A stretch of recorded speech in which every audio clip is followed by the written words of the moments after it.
do apuramento de todos os níveis da CNE. Então, Podemos, não estando conformada com aquela decisão, recorreu daquela decisão. E ela, por si só, a deliberação 105, ela já versa sobre a eleição presidencial, a eleição legislativa e a eleição provincial. Portanto, a eleição presidencial e as duas legislativas, nacional e provincial.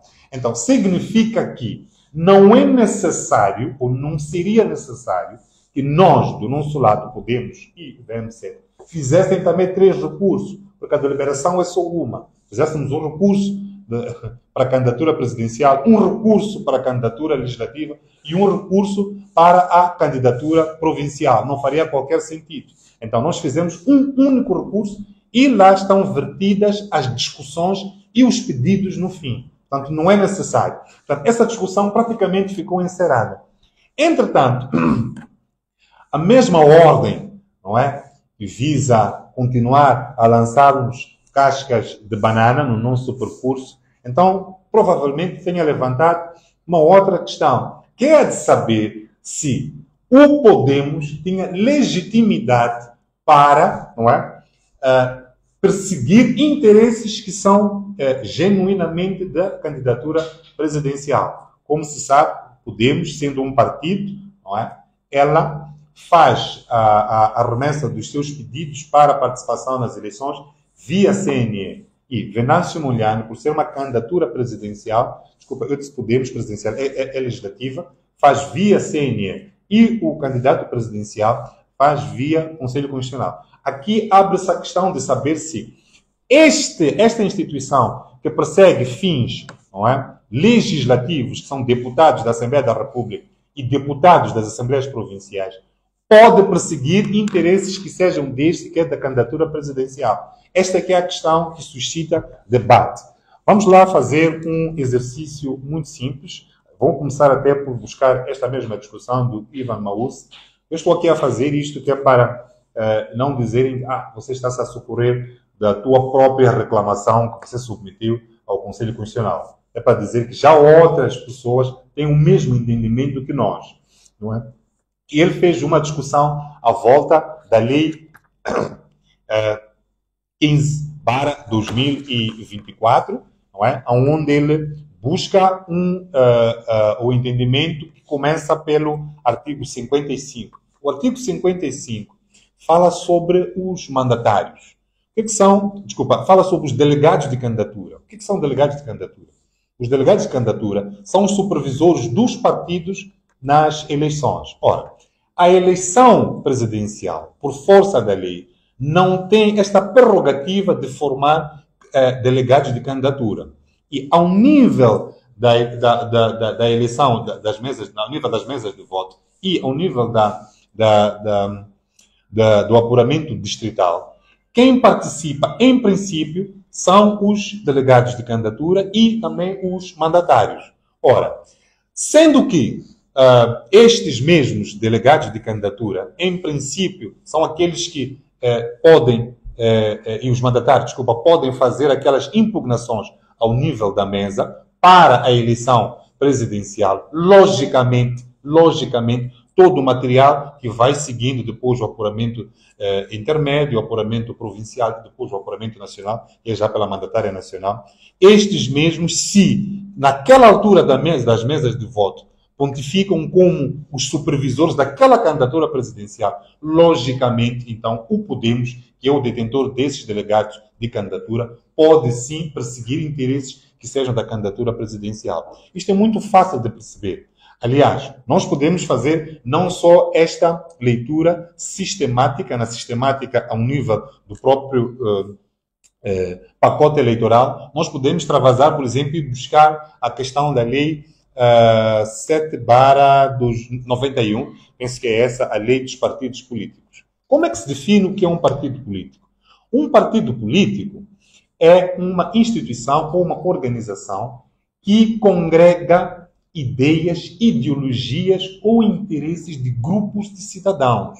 Portanto, quando nós vamos à eleição e vamos votar e votamos num determinado partido, nós estamos a dizer que nós concordamos com aquelas ideias daquele partido.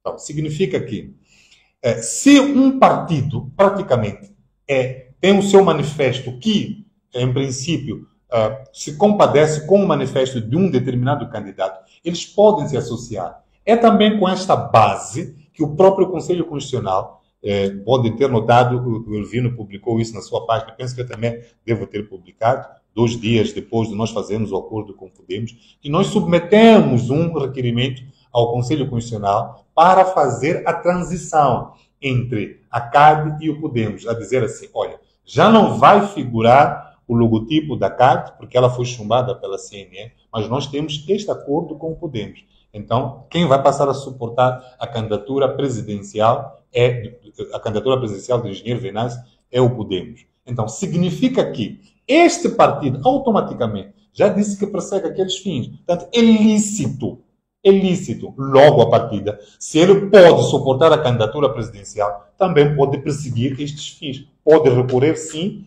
para estes fins presidenciais. Portanto, esta é uma outra forma também de nós entendermos. Agora, reparem uma coisa, se os partidos políticos, eles apresentam interesses, ideias, ideologias, não é, de cidadãos ou de grupos de cidadãos, significa que qualquer cidadão, qualquer como você, Cuco, você pode perfeitamente, sozinho, dirigir-se à CNE, dirigir-se ao Conselho Constitucional e também fazer impugnações. Quando você vota, você está a votar porque você tem um certo interesse para que o Estado seja conduzido de uma certa forma. Então, isto significa o quê? Significa que você é parte interessada. Aliás, soberania reside no povo. Então, Podemos é povo, só que é um grupo, não é? Mas um indivíduo pode fazer isso. Aliás, nós vimos recentemente, eu dei um exemplo desse, que é o professor Roberto Tibana. Ele submeteu um requerimento a pedir à CNE para ele fazer a supervisão. Ele pode fazer. Claro que ele ali, naquele pedido, ele ancorou-se na lei do direito à informação. Mas ele podia ir buscar outras matérias que são como estas da lei eleitoral, dizendo que ele é parte interessada. Portanto, se um indivíduo como Roberto Tibana pode pedir para verificar atas digitais, significa que ele também pode protestar ao nível do processo. Portanto, mais ainda, eu ainda posso fazer uma outra, é a última, pronto, para dizer isto. Quando um partido, como é o caso do nosso recurso, nós metemos um recurso onde nós também dissemos que nós ganhamos as eleições. Portanto, se nós estamos a dizer que ganhamos as eleições, por exemplo, aquele partido que foi consagrado vencedor pela CNE pode protestar, não é? Dizendo que não. E eu que ganhei eleições. Eles podiam depois meter também a sua contagem paralela, meter também o seu recurso. Ora, o que isto quer dizer? Quer dizer que nós dizemos que ganhamos a eleição e eu digo que não, eu que ganhei a eleição. Ao dizer não a esta peça de recurso, significa que ele está a protestar. Está a dizer que não concorda com aqueles resultados também presidenciais. Então significa que quem diz não pode dizer sim. Ou por outra, significa que também um partido, depois de ver o nosso recurso lá dentro, poderia meter também uma peça, que não é propriamente, é também um recurso, é um protesto, mas não para dizer não, para dizer que sim, concordo com aqueles resultados. Eu até posso passar aqui uma verdade que acontece nos bastidores. Nós, como partidos, nós partilhamos atas e editais, não é? Acontece isto, acontece isto, é normal. Quando nós temos insuficiência de material, nós partilhamos. Então, um partido pode saber perfeitamente que o outro ganhou. Então, se um partido pode dizer que um outro partido, um outro candidato ganhou, ele sendo parte interessada na eleição, ele também poderia protestar, não é? Então, significa que se um partido que é da oposição pode dizer que sim, Venâncio ganhou, logicamente, o Podemos também pode dizer que Venâncio Mondlane ganhou. Então, nós queríamos encerrar esta discussão, não é? Esta discussão. Há uma frase que foi um título de um dos comentários que apareceu, por acaso, nas redes sociais, que disse: a questão relativa ao engenheiro Venâncio ter sim protestado ao nível de recurso é retórica a mais e lógica a menos. Portanto, é coisa mesmo de indivíduos que começam a fazer aquelas que nós chamamos de manobras preparatórias desnecessárias. Portanto, isto era muito importante nós dizermos aqui em imprensa.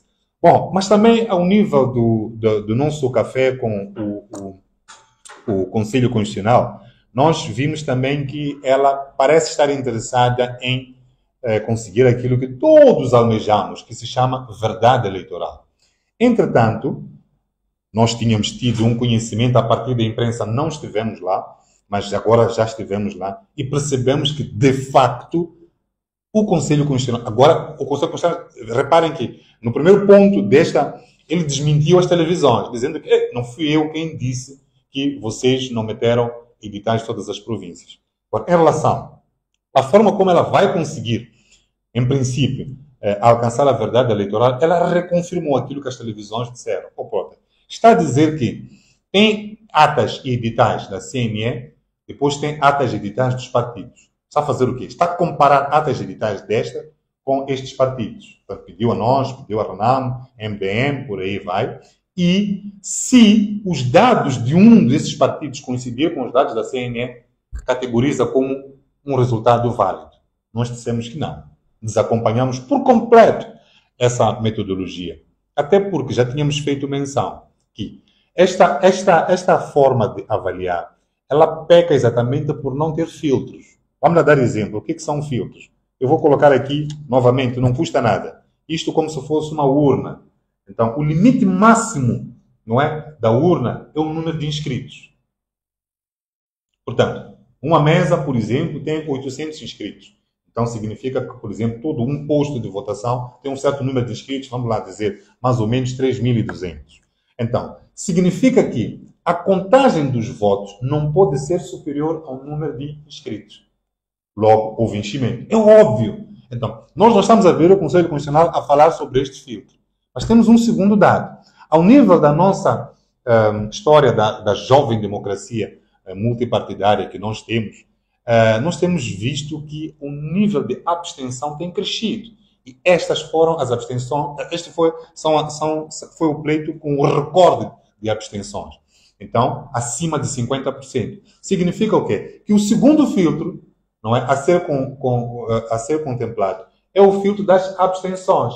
Significa o quê? Significa que, quando se está a fazer a comparação ou lançamento de dados, é preciso perceber se bate o número de votantes, se ele atinge o nível de abstenção ou extrapola. Porque não faz sentido dizerem que, ok, nós temos 800 inscritos, vamos lá, por causa da abstenção, que é de mais ou menos 50%, nós temos só 400 votantes. Mas aparecem 600.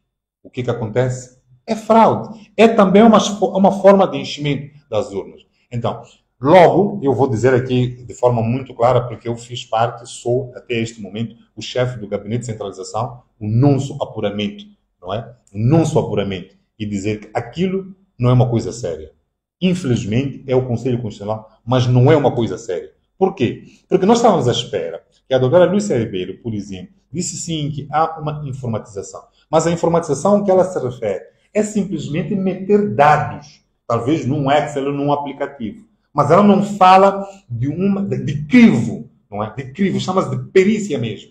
Que é ter um software que faça o scan, não é? Lê os dados e estabelece esses limites. Porque o software tem que encravar, tem que piscar o vermelho quando este nível, por exemplo, porque ela coloca-se um dado em que o software tem que ler que já se atingiu o ponto, não é, de abstenção. Então, ao atingir o ponto de abstenção, tem que fechar. Então, ao vermos que não se falou sobre isso, não é uma questão séria. O nosso colega, por acaso, que esteve no encontro com o CC, fez questão também de dizer, olha, não basta só comparar atas editais entre partidos, mas nós temos que pegar todo o universo do material eleitoral. Portanto, o que acontece? Aqueles que encheram, eles se esqueceram de uma coisa, é que o material eleitoral congrega o quê? Congrega também, entra para votar, faz uma baixa num determinado caderno. O que significa? Significa que nós temos que verificar se aquele número de votantes que está no edital bate com o que está como baixa no caderno. Só por isto já vai dizer que aqueles dados não são fidedignos. Como pode ver, são vários os filtros. Um outro elemento que é importante, que o meu colega também fez questão de dizer, é por que não abrir a urna? Quer dizer, se nós já estamos a voltar e já estamos a ler os editais a um nível do apuramento parcial, que é o nível das mesas, então por que não abrir a urna? Que é para conferir. Então, o que deveria acontecer? Deveria acontecer é verificar o edital, verificar esses níveis que eu falei, verificar o caderno e verificar a urna. Aqui sim nós podemos ter um trabalho A Ordem dos Advogados, recentemente, penso que foi ontem ou antes de ontem, lançou também um posicionamento em relação a esta questão e adicionou um outro elemento. Disse, olha, esses documentos que vocês têm um problema sério que é relacionado com a autenticidade deles. Ou por outra, não basta só ele ser contemplado como um documento autêntico, mas é preciso ver quem que o fez. Ou por outra, a prova testemunhal também deveria ser levada em conta. Ou por outra, sem essa prova testemunhal, o trabalho que o CC está a fazer redunda a zero. Aquilo que o engenheiro Venâncio diz, água sobre pato. Não é? A montanha vai parir o rato. Não vai haver verdade eleitoral com base naquilo que o Conselho Constitucional está a fazer. É uma verdadeira brincadeira, desperdício daquilo que é o nosso suor, que são os nossos impostos, não é? E vai em contraste com aquilo que é a expectativa popular. As pessoas estão-se a manifestar aí fora. Elas querem a verdade eleitoral e há um grupo de pessoas grandes, que não são pessoas adultas, estão aqui a levar tempo para, depois, no final de contas, dizerem aquilo que nós já imaginamos que querem dizer. Não pode ser assim. Pessoas adultas devem ser, evidentemente, pessoas responsáveis. Não se pode brincar com as pessoas. Então, era necessário fazer bater muito com esta questão relacionada com a verdade eleitoral. Mas, até porque houve um outro caso, não foi relacionado com o café, mas faz sentido nós aqui focarmos, que foi a remessa de um ofício à Más Integridade para que ela entregasse atas editais. E a Más Integridade recusou-se. Ora, os detratores de todos aqueles que estão contra o regime, não é? Logo vieram a público dizendo que a Más Integridade incorre numa penalização por ter faltado ao dever de respeitar este órgão jurisdicional. Quando um tribunal te notifica para dar uma determinada informação, você tem que respeitar. E socorreram-se do artigo 48 da Lei Orgânica do Conselho Constitucional. Ora, aqui também vem uma outra questão. E são estas brincadeiras que nós temos estado a chamar a atenção. E eu acho que ficou claro, aliás, nesse encontro, que, infelizmente, o Conselho Constitucional não se tem arregimentado, ou por outra, não se tem vestido da lei para as ações e as decisões que tem levado a cabo. Ora, o Conselho Constitucional, quando oficia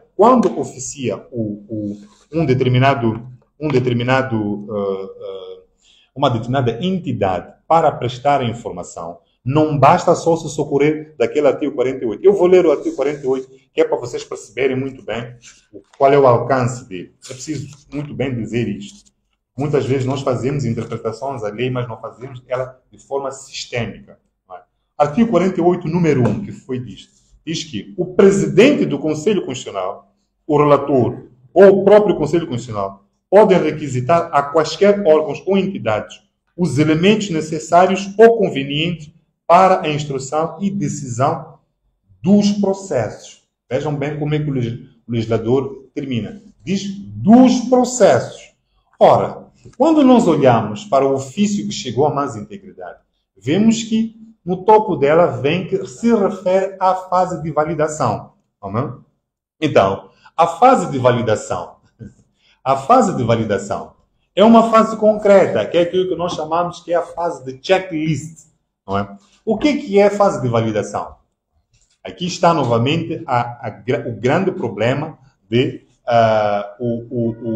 o CC viver de usurpação de competências. Não é? Não compete ao CC fazer o trabalho de verificação de atas e editais. Verificar atas e editais é um trabalho operativo e existem instituições que a própria organização do Estado, não é, as consagrou para essas tarefas, e é o SAI e a CNE. Não cabe ao CC, neste caso o Conselho Constitucional, fazer este trabalho porque é um trabalho operativo. Não é? Deveria, em algum momento, trazer o fundamento legal, que é uma obrigação que decorre do Código do Processo Civil, é o artigo 158, dizer como é que foi, onde foi, não é? Buscar essas competências. Ora, quando nós olhamos para esta situação dizemos claramente que não há espaço, não é? Não há espaço para que, efetivamente, a mais integridade incorra numa coima, numa penalização por ter, em virtude de ter se recusado a entregar as atas editais. Bem disse o Edson Cortés, que ele não queria fazer parte, mas a integridade não quer fazer parte daquilo que é esta mega fraude. Então, achou por bem, porque é um material já contaminado, recusar-se a tal. Então, o CC e aqueles que são os detratores de todos aqueles que são contra o regime encontraram possivelmente uma oportunidade para meter medo, talvez, à mais integridade, mas nós aqui reafirmamos que não há espaço para tal. Por quê? Porque este artigo, número 1 do 48 da Lei Orgânica do CC, para ela ser interpretada, tem que ser conjugada com outro artigo anterior, que é o artigo 45, que diz quais são as espécies de processo. E, e pela espécie de processo, ou a fase processual, que o CC, neste momento, diz estar a tratar, que é da validação, não dá oportunidade de verificar atas e editais. Obviamente, não pode haver uma penalização por alguma alegada irregularidade, um alegado ato ilícito, que decorre de uma própria irregularidade. Quer dizer, seria o festim, não é? Seria o festim, não é? Da impunidade. Portanto, isto era necessário também trazer como um dos aspectos que nós aqui elencamos. É que o Conselho Constitucional tem que se conformar com a lei, tem que se conformar que ela é um órgão jurisdicional. O que é um órgão jurisdicional? É um tribunal. É um órgão que apenas diz do direito aos casos que lhe chegam à mesa. Não tem que tratar de questões operativas. Vamos lá, por exemplo, o que faria?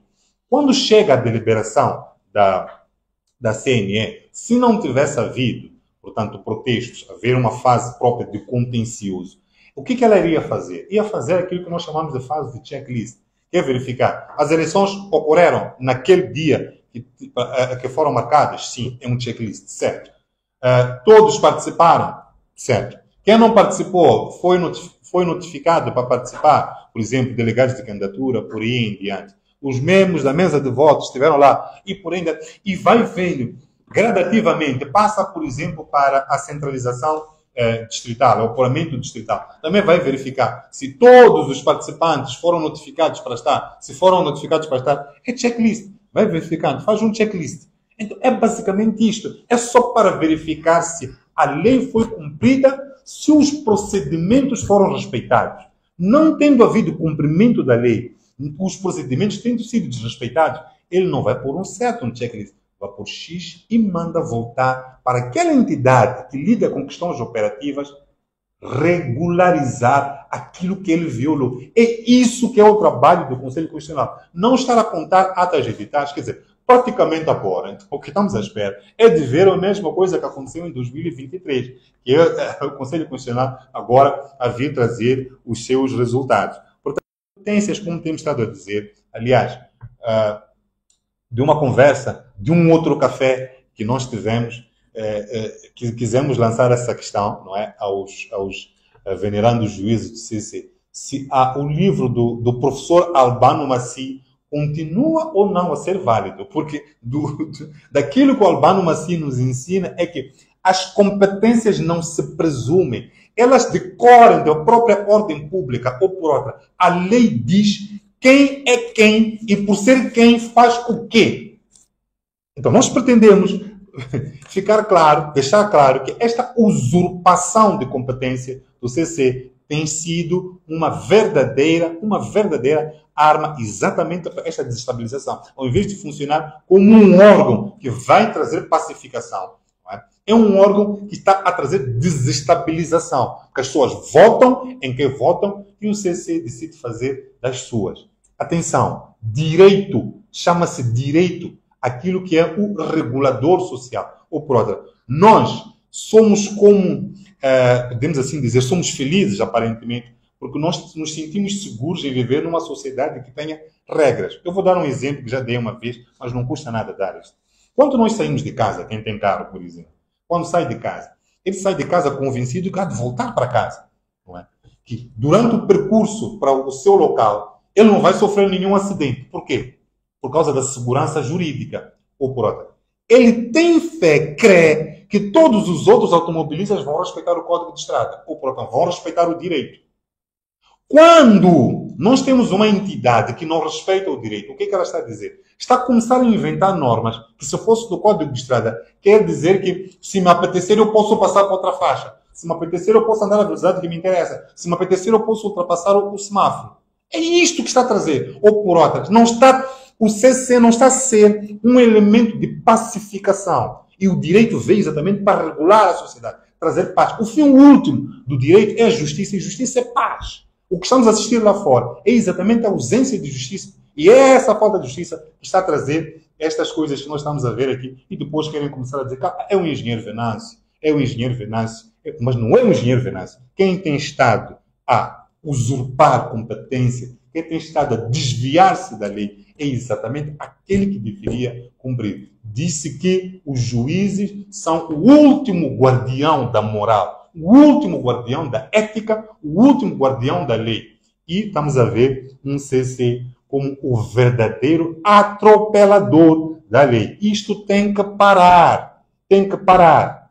Portanto, CC, como estamos a dizer, não tem competências, por exemplo, para a situação que nós temos neste momento, de não ler o nosso recurso na fase certa. Nós já debatemos isto várias vezes. Nós voltamos a questionar a presidente do Conselho Constitucional ali, todo Moçambique viu, ela não tem fundamento legal para ter feito o nosso recurso transitar da fase do contencioso para a fase da validação. O que isto cria? Eu vou dar um exemplo muito simples. Ao nível das CDEs, ou por apuramento intermédio, quando uma das partes não se conforma com a decisão ali tomada, ele recorre. Só que ele não recorre para o CC, recorre para o Tribunal Distrital. Todo mundo sabe disso. Esses tribunais distritais são a primeira instância em termos jurisdicionais. Se daquela decisão não haver conformação, então pode-se recorrer para o Conselho Constitucional. Ora, nós temos vários exemplos de decisões dessas instâncias de tribunais judiciais, tribunais distritais, que não foram respeitadas. Há tribunais que mandaram recontar. E nós, ao nível do nosso recurso que entrou para o CC, estamos a trazer essas matérias. Olha, este tribunal mandou fazer isto. A CNE não cumpriu. Se a CNE não cumpriu e o CC está a pegar no nosso recurso, que devia ser apreciado nesta fase de contencioso, e passar para a fase de validação, o que o CC está a fazer? Primeiro, está a entrar em conflito com um outro órgão de soberania, que são os tribunais. Nós temos 5 órgãos de soberania em Moçambique. Presidência da República, Governo, Assembleia da República, Tribunais e Conselho Constitucional. O CC tem que deixar os outros órgãos de soberania também trabalharem. É preciso ficar claro que o CC tem que deixar os outros órgãos trabalharem. Então, não podemos continuar com esta senda de prevaricação para com a lei. Portanto, estamos a dizer é que não pode haver essa disposição para este CC deixar de fazer aquilo que deve por obrigação em usurpação de competências, neste caso, ou presunção de que tem competências para agir efetivamente como tem estado a agir. Bom, nós aqui também queríamos tratar como penúltimas matérias, que é esta questão de o próprio Conselho Constitucional ter feito menção de que, ao nível, não é, da apreciação que o CC está a fazer em relação aos editais, chamou de reverificação de editais, ela não se abre à observação eleitoral. Bom, esta questão prende-se com um princípio chamado de princípio de transparência. Não é só esse. Sendo, e como bem disse a presidente do Conselho Constitucional, que o CC, Conselho Constitucional, é um órgão jurisdicional, ela funciona como um tribunal. Ora, os tribunais funcionam também respeitando não só a legislação, mas também princípios. O que são princípios? Vamos lá, para nós podermos perceber. Provavelmente a gente fica com a sensação de que podemos desrespeitar princípios. Os princípios também já decorem, estão lá, estão consignados como lei. Mas vamos trazer aqui o conceito de princípio. Princípios são grupos de leis ou grupos de diretrizes que por si só funcionam de uma única forma. Elas têm uma espécie de um denominador comum e fazem o quê? E perfazem um princípio. Basicamente é isto. Ou por outra, o princípio da transparência é um princípio que decorre da própria necessidade de haver justiça. Eu vou dar um exemplo muito simples. Imagina que eu tivesse acusado o trem de me ter levado algo. Então, significa que esta pessoa, não é, tem o direito, não é, tem o direito de ver-se, não é, de ver-se respeitado. Este princípio de transparência de que forma? Na forma como, por exemplo, o tribunal vai tramitar o processo.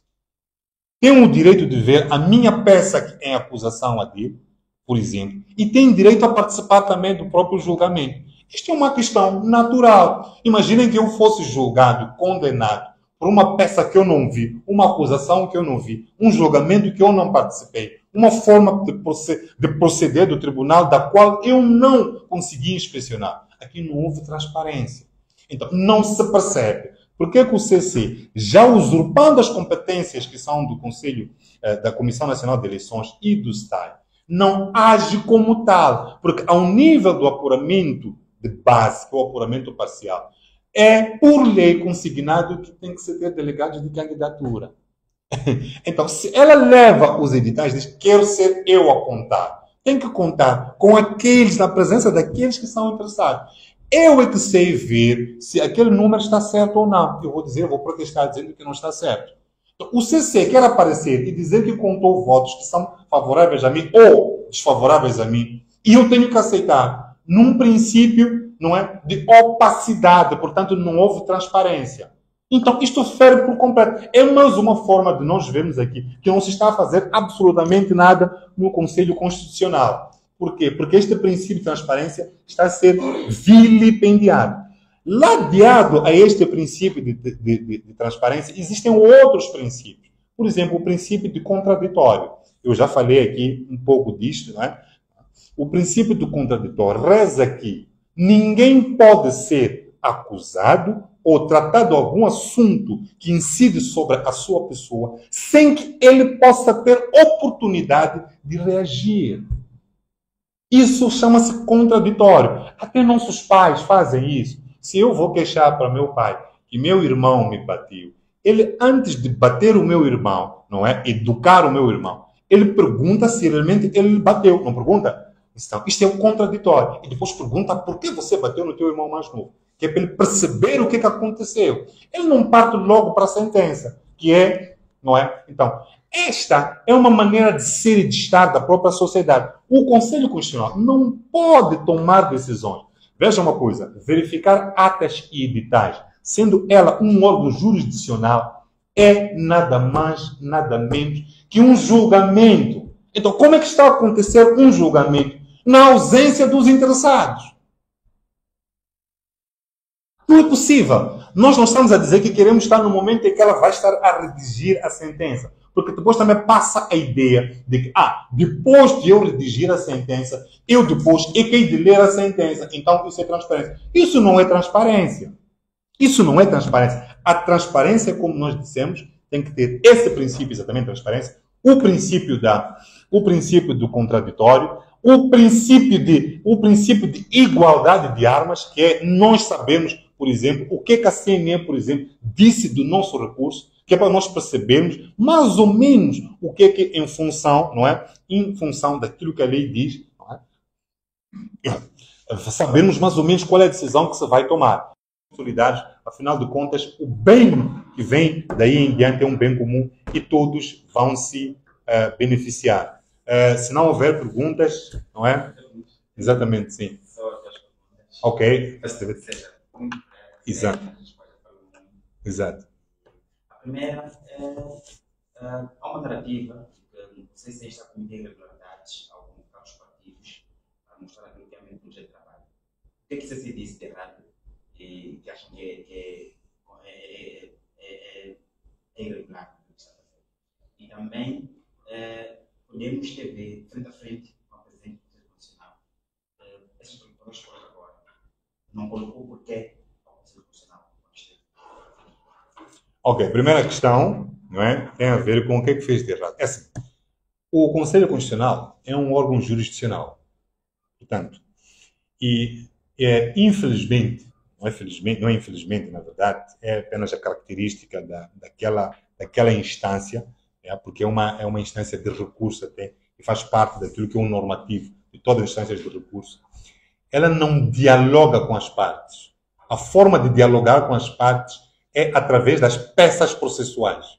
Quando nós metemos o recurso, nós estamos a dialogar com o CC. O que ela tem que fazer é responder, é tomar decisões. Quando nós metemos uma reclamação, o que ela tem que fazer é tomar decisões. Como vê, nós temos mais de 6 recursos, né? 6 reclamações, 2 recursos. 0 respostas. Mas quer tomar café. Isto aqui, eu não estou a dizer que esteja errado, não é? Mas aquilo que é a vocação, ou aquilo que é o trabalho, aquilo que é a competência, aquilo que é a atribuição, e nós preferíamos, eu dispensaria aquele café, mas as respostas às minhas reclamações. Eu precisava agora, não é? Agora eu precisava de ter uma resposta do CC a confirmar que efetivamente recebeu as minhas atas editais. Porque depois eu posso ser surpreendido num acórdão final a dizer que o quê? Eu não meti. Percebe o perigo disto, né? Então, são estas pequenas coisas que nós chamamos a atenção. Vou saudar os cafés, se for assim para sempre, ainda bem, abre-se, não é, ao público, mas não pode descurar daquilo que é a sua competência primordial. Ok. Penso ter respondido a primeira questão. A segunda questão, quer dizer, por que não disse? Quem assistiu percebeu que ela convidou-nos para um café, mas depois começou a dirigir o café como se fosse juíza. Já não deixava a gente colocar questões por aí em diante. Mal percebeu-se que o meu colega, depois de mim, mal percebeu-se que o meu colega até queria limitar o colega. Eu me lembro que a uma dada fase, depois da intervenção do meu colega que estava à minha esquerda, falou sobre algo que me interessou, porque estava a dizer que qualquer coisa relacionada com a processual, não é? Eleitoral. E eu queria, ao abrigo de um café, ela não é juíza naquele momento, está a tomar café comigo. Eu queria lançar-lhe a pergunta, que é, afinal, que instrumento usa? Ou que instrumento é esse que se categoriza como a nossa fonte do direito processual eleitoral? E ela cortou, ou por outra. Todas essas questões teriam sido, não é, faladas no café. Nós queríamos conversar sobre isso. Aliás, esta questão do artigo 48, em relação ao mais integridade, meu colega também queria lançar, não é? Mas já estava naquela fase de saídas e por aí em diante. Portanto, nós temos muito gosto em debater estas questões à vontade. Quem nos acompanhou a ter percebido que nós temos as nossas convicções, estão certas ou erradas. Bom, cada um vai tomar as suas decisões, são as nossas convicções. Mas nós, desde sempre, primamos pela... Na verdade, ali o que nós temos é uma situação, como é que se diz? É aquilo que poderia, no final de contas, gerar um todo cheio de nada. Se nós confiarmos naquelas palavras, não é? exatamente como elas foram proferidas, nós, se tivéssemos, por exemplo, aqui um engenheiro, poderia resultar num todo cheio de nada, ou por outra. São palavras que não têm eficácia jurídica, podemos assim dizer. Então, nós precisamos, não é, de perceber, a partir das entidades que primeiro deflagram processos e das entidades que julgam os processos, estou a falar da PGE e estou a falar dos tribunais, de saber efetivamente o que é que está a acontecer. Então, é por isso que nós fizemos. É uma boa notícia, não deixa de ser, não é, saber que não existe um mandato. Mas dizer que não existe um mandato não quer dizer que não tenha havido a instrução de um processo. Então, no dia que souberem que ele está a chegar, não é? A PGE que vai fazer um ofício que é para o tribunal legalizar uma prisão. Então, nós não queremos ter essas surpresas. Então, há ali também uma espécie de um trocadilho, não é? Na expressão pode ser, não quero acusar aqui o venerando Adelino Muxanga, a quem muito respeito, não é? É preciso ficar claro isto, mas efetivamente não está encerrada a questão de saber se não existem processos ou que estejam em fase de instrução e que podem efetivamente resvalar naquelas situações que nós não queremos. Então, nós não queremos aqui o nosso candidato a ser vexado, porque nós sabemos que temos uma polícia. A questão da partidarização do Estado é algo que nos preocupa. Então, nós sabemos que pessoas do Partido Frelimo podem dar ordem a pessoas da Procuradoria-Geral para fazerem ofícios para o Tribunal e essas pessoas do Tribunal orientarem-se a partir dessas demandas.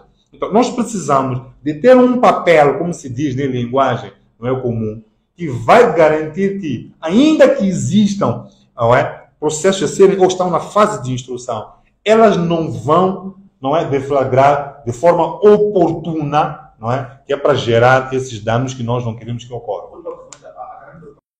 Eu respondi à pergunta anterior, que é nós termos garantias formais ou formalizadas, a partir destas que são entidades do Estado que lidam com a justiça, a PGR e os tribunais, Portanto, por exemplo, nós ficamos a saber, a partir do próprio Adelino Muxanga, são os pronunciamentos dele, que em relação, por exemplo, ao bloqueio das contas, ele já deu a entender que não pode fazer absolutamente nada e terá que ser ele, ao voltar, a fazer aquelas demandas normais, fazer as contestações, por aí em diante, até o processo fragmentar-se. Agora, em relação a esta questão dele aproximar-se, que é para a questão do diálogo, tem que haver garantias. Não é só destas entidades, mas também daquele que tem que ter o maior interesse por Moçambique. Aquele que, em princípio, como o próprio Venâncio Mondlane já disse, que é o pai desta nação, de todos nós, que é o Presidente da República.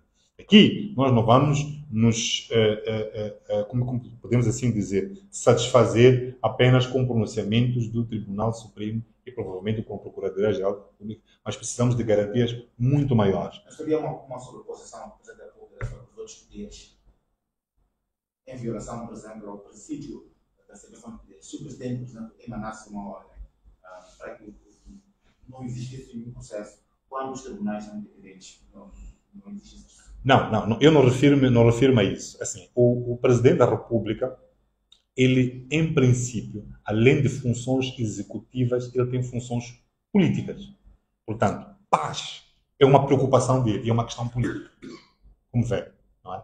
É abstrato, mas é importante. Portanto, se, por exemplo, Venâncio Mondlane entrasse e fosse tido sob custódia, eventualmente isto poderia levantar uma escaramuça. É do interesse do Presidente da República, não é? A bem deste bem, que é a paz, não é? Intervir. Então, os tribunais também fazem parte da nossa sociedade, do nosso tecido social. Então, eles podem entender também chamamento. Há processos que podem adiar. Há processos que, muitas vezes, nossos processos, eu já tive processos de mais de 4 ou 5 anos, podem esperar. Em razão de quem? Em razão de este bem maior, por exemplo, que é a paz. Então, existem mecanismos legais que o Presidente pode ativar. Claro, exatamente. É assim, o Presidente da República, ainda que seja uma pessoa, ele é uma instituição. É por isso que tem ministros, é por isso que tem aquele imponente edifício. Então, não vamos estar aqui. Se nós olharmos para o rol das competências, ele indulta por aí em diante, ele pode fazer, sim. Tem até a prerrogativa de fazer decretos presidenciais, ou por outra, fazer iniciativa de lei, por aí. Então, o poder que tem o Presidente da República, não estou a falar do chefe do governo, que é outra coisa. O Presidente da República pode, sim, ao nível das suas competências e do seu poder, fazer uma intervenção, sim, em bem deste bem maior, que é a paz.